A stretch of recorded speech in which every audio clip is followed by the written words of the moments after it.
Recap போன வீடியோவில் ஹாரியோட ஆக்லமென்சி கிளாஸஸில் Snap ஹாரியோட மைண்டை ரீட் பண்ணுறாரு, ஹாரியை பிளாக் பண்ண சொல்லுறாரு. ஹாரியால் ஒவ்வொரு தடவையும் பிளாக் பண்ண முடியலை. ஸ்னேப் கடைசி தடவை லெக்லிமன் ஸ்பெல்லை யூஸ் பண்ணும்போது ஹாரிக்கு அவன் மிஸ்டர் வீஸ்லியோட அவன் கோர்ட் ரூம் ஹியரிங்க்கு போன மெமரிஸ் எல்லாம் பார்க்குறாங்க. அப்போ ஹாரிக்கு ஒன்று ரியலைஸ் ஆகுது, அவன் போன அந்த காரிடர் தான் வந்துட்டு அவன் பல மாதங்களாக இப்போ கனவு கண்டுகிட்டு இருக்க அந்த காரிடர்னு.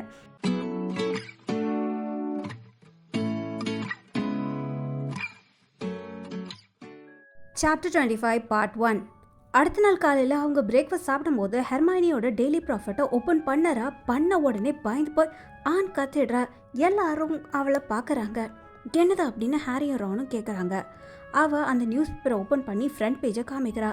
அங்கே 10 பிளாக் அண்ட் ஒயிட் ஃபோட்டோகிராஃப் அந்த ஃப்ரண்ட் பேஜ் ஃபுல்லாக நிரம்பி இருக்கு. அது எல்லாம் விசார்ட்ஸ் அண்ட் விச்சஸோட ஃபோட்டோஸாக இருக்குது. ஒரு ஃபோட்டோக்கு கீழேயும் அந்த பர்சனோட பேரும் அவங்க எதுக்காக அஸ்கபனுக்கு அனுப்பப்பட்டாங்களோ அந்த கிரைமோட டீட்டெயில்ஸும் போட்டிருந்தது.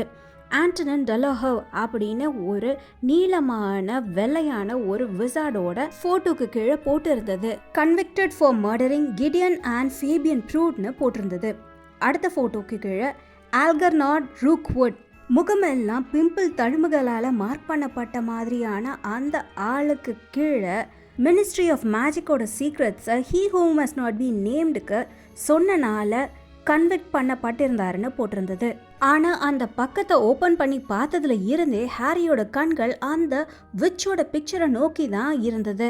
அவளுக்கு நீளமான கருமையான முடி இருந்தது. அது இப்போ பார்க்கறதுக்கு ரொம்ப நாள் தலை குளிக்காத மாதிரியும் கேர் பண்ணப்படாத மாதிரியும் சடப்பிடிச்சு போய் இருந்தது. ஆனால் அதை திக்காகவும் ஷைனியாகவும் முன்னாடி ஹாரி பார்த்துருக்கான். அவன் அந்த ஃபோட்டோவில் இருந்த ஹாரியை பார்த்து முறைக்கிறா.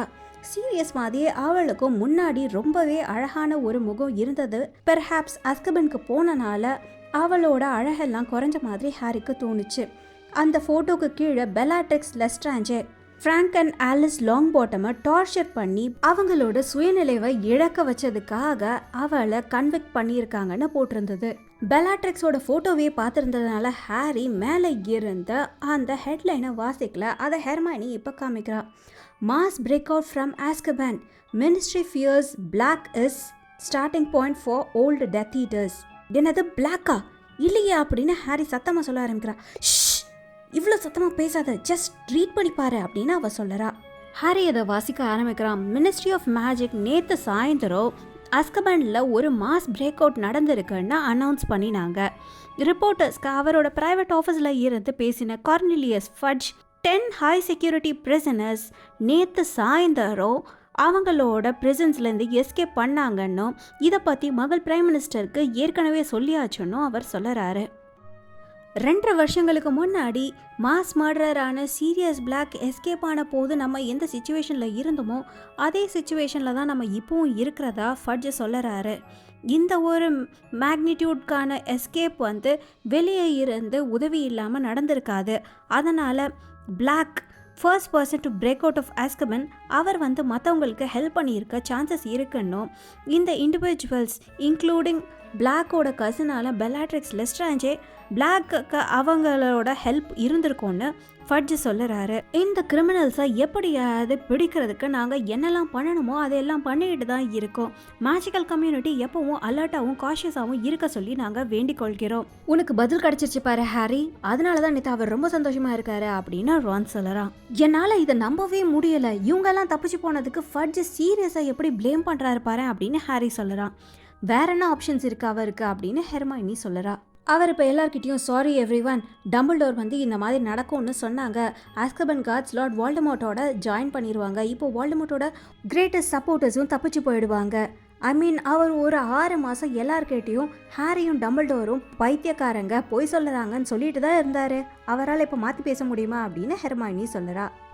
ஹெர்மைனி இப்போ நியூஸ் பேப்பரை பிரித்து உள்ளே இருந்த ஆர்டிக்கலை இப்போ வாசிக்க ஆரம்பிக்கிறா. ஹாரி ஆனால் இப்போ கிரேட் ஹாலில் இருக்கிறவங்க எல்லாரையும் பார்க்குறான். அவனால் இப்போ புரிஞ்சிக்கவே முடியல. ஏன் அங்கே இருக்கிற ஸ்டூடெண்ட்ஸ் யாருமே ஸ்கேர்டாகவோ இல்லை, யாருமே இந்த ஃப்ரண்ட் பேஜில் இருக்க நியூஸை பற்றி பேசவும் இல்லை. எல்லாரும் அவங்களோட ஹோம்ஒர்க்கை பற்றியோ இல்லை குடிச்ச பற்றியோ இல்லை வேறு ஏதாவது ரபிஷான ஒரு ஐட்டத்தை பற்றி பேசிக்கிட்டு இருக்காங்க.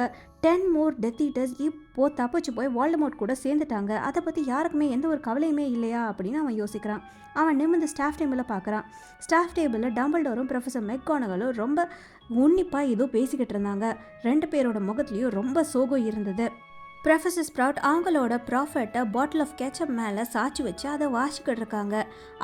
அவங்களோட எக் யோக் அவங்களோட ஸ்பூனில் இருந்து அவங்களோட மடியில் விழுறதை கூட கவனிக்காமல் அதை அவ்வளோ உன்னிப்பாக கவனிச்சுக்கிட்டு இருக்காங்க. மீன்வெல் அந்த டேபிளோட எண்டில் ப்ரொஃபஸர் ஆம்பிரிட்ஜ் போரிஜ் பவுலில் ஸ்டூடெண்ட்ஸை பார்க்காம சாப்பிட்டுக்கிட்டே இருக்காங்க. அப்பப்போ அவங்களோட கண்கள் டம்பிள்டோரும் மெக்கானகலும் பேசுகிறத பார்த்துக்கிட்டு தான் இருந்தது. ஓ மாய் அப்படின்னு ஹெர்மைனி சொல்லறா. இப்போ என்ன அப்படின்னு ஹாரி பயந்துட்டே திரும்பி அவளை பார்க்குறா. இது ரொம்பவே மோசமாயிருக்கு அப்படின்னு ஹெர்மைனி சொல்லிட்டு பேஜ் 10 திருப்பி ஹாரிக்கிட்டையும் ரான்கிட்டையும் கொடுத்து அந்த ஆர்டிக்கலை வாசிக்கல சொல்கிறா. Tragic demise of ministry of magic worker. Ministry of magic worker Patrick Bode 49 Saint Mungo's ஹாஸ்பிட்டலில் அட்மிட் பண்ண அவரோட பெட்டில் ஒரு பாட்டட் பிளான்ட்டால் கழுத்தை நெரிக்கப்பட்டு கொல்லப்பட்டிருந்ததை சென்ட் மங்கோஸ் ரிப்போர்ட் பண்ணியிருக்காங்க. அங்கே வந்திருந்த ஹீலர்ஸ் மிஸ்டர் போர்டை ரிவைவ் பண்ண முடியலன்னு ஹாஸ்பிட்டலோட ஸ்போக்ஸ் விசார்ட் சொன்னாங்க. மிஸ்டர் போர்டோட ஹெல்த் ஸ்டெடியாக இம்ப்ரூவ் ஆகிட்டு இருந்தது. அவரோட இந்த ட்ராஜிக்கான ஆக்சிடென்ட்க்கு முன்னாடி பேஷண்ட்ஸோட டெக்கரேஷன்ஸை பற்றின ஸ்ட்ரிக்டான கைட்லைன்ஸ் நாங்கள் வச்சுருந்தோம். ஆனால் கிறிஸ்மஸ் பீரியட்னால ஹீலர் ஸ்ட்ரவுட் அந்த பாட்டட் பிளான்ட்டோட டேஞ்சரை ஓவர்லுக் பண்ணிட்டாங்க. அவங்க அதை ஒரு ஃப்ளிட்டர் ப்ளூம்னு நினச்சாங்க. ஆனால் அது டெவல் ஸ்னேரோட ஒரு கட்டிங். அதை தெரியாமல் தொட்ட மிஸ்டர் போர்டை அதை இன்ஸ்டண்ட்டாக கழுத்தை நெரிச்சு கொண்டுடுச்சு. அந்த வார்டில் அந்த பிளான்ட் எப்படி வந்ததுன்னு யாருக்கும் தெரியலை. எந்த விச்சுக்காது விசார்ட்காது அதை பற்றின இன்ஃபர்மேஷன் தெரிஞ்சால் அவங்க முன் சொல்லுமாறு சென்ட் மங்கோஸ் கேட்டுக்கொள்கிறது அப்படின்னு அந்த ஆர்டிக்கலில் போட்டிருந்தது. போர்டு எங்கேயோ கேட்ட மாதிரி இருக்கே அப்படின்னு ரான் சொல்லுறான். நம்ம அவரை பார்த்தோம் சென்ட் மங்கோஸில், ஞாபகம் இருக்கா? லாக்ஹார்ட்டோட பெட்டுக்கு ஆப்போசிட்டில் மேலே சீலிங்கே பார்த்துட்டு படுத்து கிடந்தார்ல, அவர் தான். அந்த டெவில்ஸ்னர் வரும்போது நம்ம அங்கே தான் இருந்தோம். அந்த ஹீலர் அது ஒரு கிறிஸ்மஸ் ப்ரெசன்ட்னு சொல்லி அவரோட பெட் சைட் டேபிளில் வச்சாங்க, ஞாபகம் இருக்கா அப்படின்னு அவ சொல்லுறா. ஹாரி திரும்பவும் அந்த ஆர்டிக்கலை வாசிக்கிறான். அவனுக்குள்ள ஒரு பயம் இருக்குது. எப்படி நம்ம டெவில்ஸ் நேரை ரெக்கக்னைஸ் பண்ணலை? நம்ம தான் ஏற்கனவே பார்த்துருக்கோம்ல, நம்ம மட்டும் அதை ரெக்கக்னைஸ் பண்ணியிருந்தோன்னா இதெல்லாம் நடக்காமல் நம்ம தடுத்துருக்கலாம் அப்படின்னு ஹெர்மைனி சொல்லுறா. டெவில்ஸ் நேர் எப்படி ஹாஸ்பிட்டலில் ஒரு பாட்டட் பிளான்ட்டாக வரும் அப்படின்னு ரான் கேட்குறான். அது நம்மளோட ஃபால்ட் கிடையாது. யாரை அவருக்கு அனுப்பிச்சாங்களோ அவங்களோட ஃபால்ட்டு தான். அவங்க நிஜமொழி ஏதாவது லூஸாக இருக்கணும், இல்லைனா அவங்க என்னன்னு பார்க்காம வாங்கியிருக்கணும் அப்படின்னு ரான் சொல்லலாம். ஓ கமான் ரான், இதை யாரும் ஒரு பாட்டட் பிளான்ட்டில் போட்டு அதை தொடரவங்க கொல்லுறோம் அப்படின்னு ரியலைஸ் பண்ணாமல் இருப்பாங்க. இது ஒரு மர்டர், ஒரு கிளவரான மர்டர். யாரோ அவருக்கு அவங்களோட பேர் போடாமல் ஒரு கிஃப்டாக அந்த பிளான்ட்டை அனுப்பிச்சிருக்காங்க. அவரை அது கொன்னுச்சுன்னா யாருக்கு எப்படி தெரிய போகுது அப்படின்னு ஹெர்மைனி சொல்லறா. ஹாரி இப்போ யோசிக்கிறான். ஆனால் டெவில்ஸ் நேரை பற்றி கிடையாது. அவனோட ஹியரிங் அன்னைக்கு மினிஸ்ட்ரியில் லிஃப்டில் போகும்போது யோசிக்கிறான். நான் மிஸ்டர் போர்டை பார்த்தேன் மினிஸ்ட்ரியில் உன்னோட அப்பாவோட அப்படின்னு ஹாரி சொல்லறான். ரான் அவனோட வாயை பொழந்துட்டு பார்க்குறான். ஆமாம், அப்பா கூட அவரை பற்றி வீட்டில் பேசியிருக்காரு. அவர் ஒரு அன்ஸ்பீக்கபிள், அவர் டிபார்ட்மெண்ட் ஆஃப் மிஸ்ட்ரீஸில் வேலை பார்க்குறவரை அப்படின்னு ரான் சொல்லறான். அவங்க எல்லாரும் ஒருத்தர் பார்த்துக்கிறாங்க. ஹெர்மைனி அந்த நியூஸ் பேப்பரை திரும்பவும் எடுத்து ஓப்பன் பண்ணி வாசிக்க ஆரம்பிக்கிறா. அப்புறம் அந்த பேஜை க்ளோஸ் பண்ணிட்டு அந்த 10 எஸ்கேப் ஆன டெத் ஈட்டர்ஸோட பிக்சர்ஸையும் பார்க்குறா. அப்புறம் அதை எடுத்து அவளோட பேக்குள்ளே வச்சுட்டு அங்கேருந்து கிளம்புறா. எங்கே போகிற அப்படின்னு ரான் கேட்குறான். ஒரு லெட்டர் அனுப்ப. எனக்கு தெரியல இது என்ன பண்ணுன்னு, ஆனால் அதை ட்ரை பண்ணுறது ஒர்த்து தானே, நான் மட்டும்தான் அதை பண்ண முடியும் அப்படின்னு சொல்லிட்டு அவள் அங்கேருந்து நடந்து போகிறாள். அவள் இந்த மாதிரி படுறது எனக்கு சுத்தமாக பிடிக்கல. ஏன் ஒரு 10 செகண்ட் ஆகுமா நம்மக்கிட்ட சொல்லிட்டு போகிறதுக்கு? ஹே ஹேக்ரிட் அப்படின்னு ரான் சொல்லறான். ஹேக்ரிட் இப்போது என்ட்ரன்ஸ் ஹாலோட டோர்ஸ் கிட்ட நிற்கிறாரு. ஒரு க்ரௌட் ஆஃப் ரேவன் கிளாஸ் அவங்கள பாஸ் பண்ணி போகிறாங்க. அவரோட முகத்தில் இன்னும் ரத்த கட்டுகளும் காயங்களும் இருக்க தான் செய்யுது. இப்போ புதுசாக ஒன்று மூக்குக்கு மேலேயே ஒரு கட்டு இருக்குது. நீங்கள் 2 பேரும் நல்லா இருக்கீங்களா அப்படின்னு ஹேக்ரிட் கேட்குறாரு. யா அப்படின்னு சொல்கிறாங்க. நீங்கள் நல்லா இருக்கீங்களா ஹேக்ரிட் அப்படின்னு ஹாரி கேட்குறான். ஃபைன், ஜஸ்ட் பிஸி, யூஷுவலான ஸ்டஃப், லெசன்ஸு, அப்புறம் சில செலமாண்டர்ஸ் வெளியே வந்துடுச்சு. நான் இப்போ ப்ரொபேஷனில் இருக்கேன் அப்படின்னு அவர் சொல்கிறாரு. நீங்கள் ப்ரொபேஷனில் இருக்கீங்களா அப்படின்னு ரான் சத்தமாக கேட்டுடுறான்.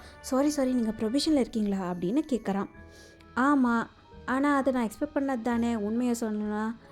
எனிவே அந்த இன்ஸ்பெக்ஷன் ஒழுங்காக போகலை. பெஸ்ட் நான் போய் அந்த சலமாண்டஸ் மேலே கொஞ்சம் சில்லி பவுடரை போய் தேய்க்கிறேன், இல்லைனா அதுங்களோட டெய்ல்ஸ் கீழே விழுந்துடும். சியூ ஹாரி ரான் அப்படின்னு சொல்லிட்டு அவர் வெளியே போகிறாரு. ஹாரி அவர் கிரவுண்ட்ஸ்க்கு நடந்து போகிறத பார்க்குறான். இன்னும் எவ்வளோ பேட் நியூஸ் தான் இன்றைக்கி அவன் கேட்பான் அப்படின்னு யோசிக்கிறான். இதோட இந்த வீடியோவை முடிச்சுக்கிறேன். உங்களுக்கு இந்த வீடியோ பிடிச்சிருந்தா ப்ளீஸ் லைக் பண்ணுங்கள், ஷேர் பண்ணுங்கள், சப்ஸ்கிரைப் பண்ணுங்கள். தேங்க்யூ ஃபார் வாட்சிங்.